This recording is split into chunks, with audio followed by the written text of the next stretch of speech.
सुबह सवेरे अभी कुछ देर पहले ईरान के ऑयल और गैस फील्ड्स पर बड़े हमले शुरू हो गए हैं।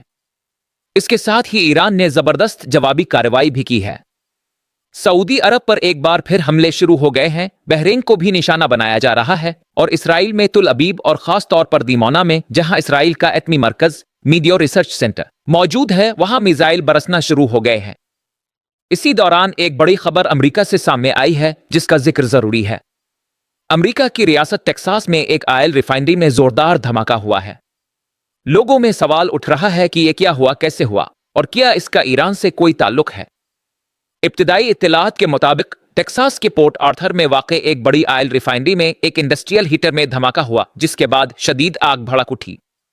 धमाका इतना जोरदार था कि आसपास के घरों के शीशे टूट गए और लोगों को जलजले जैसे झटके महसूस हुए।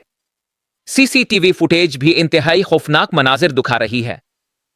सोशल मीडिया पर फौरन ये अफवाहें फैलने लगें कि यह हमला ईरान इसकी फोर्स की तरफ से किया गया है, लेकिन हकीकत यह है कि अभी तक इसे एक हादसा करार दिया जा रहा है। ताहम अमरीकी हुक्काम इस पहलू से भी तहकीकात कर रहे हैं कि कहीं यह तखरीबकारी तो नहीं। इस वाकये से एक दिन पहले न्यूयॉर्क एयरपोर्ट पर भी एक हादसा पेश आया था, जहां एक तैयारा टकराने से 2 पायलट्स हलाक और 70 अफराद जख्मी हुए थे। इसकी तहकीकात भी जारी है।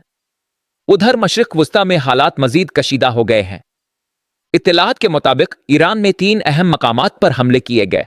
अस्फहान में गैस तनसीबात, खुर्रम शहर में पावर प्लांट, बोशहर में वाटर फैसिलिटी। उन हमलों के फौरन बाद ईरान ने भरपूर जवाबी कार्रवाई की। इसराइल पर शदीद मिसाइल हमले जारी हैं। तुल अबीब पर एक साथ 50 से 60 मिसाइल दावे गए, जबकि दीमोना में एटमी रिसर्च सेंटर के करीब भी हमलों की इत्तलात हैं। ईरान का दावा है कि उन हमलों में सैकड़ों अफराद हलाक हुए, जबकि इसराइल सिर्फ जख्मियों की तस्दीक कर रहा है। इसराइल में बड़े पैमाने पर तबाही की खबरें हैं और हजारों इमारतों के मुतासिर होने का दावा किया जा रहा है। दूसरी तरफ सऊदी अरब के मशरिकी इलाके पर तकरीबन 20 ड्रोन से हमला किया गया, जिन्हें रोकने का दावा किया गया है। यूएई और बहरीन में भी हाई अलर्ट जारी है और सायरन बज रहे हैं।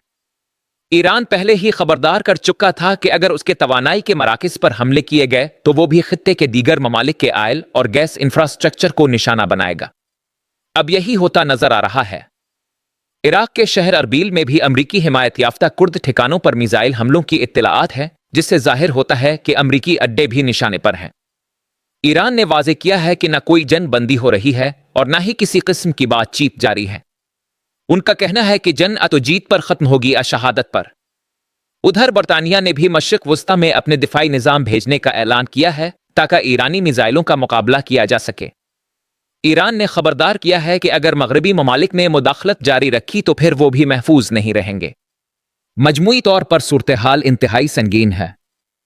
जंग रुकने के बजाय मजीद शिद्दत इख्तियार कर रही है और खदशा जाहिर किया जा रहा है कि आने वाले चंद घंटों में ईरान की जानिब से एक बड़ा और हैरान कुन हमला हो सकता है।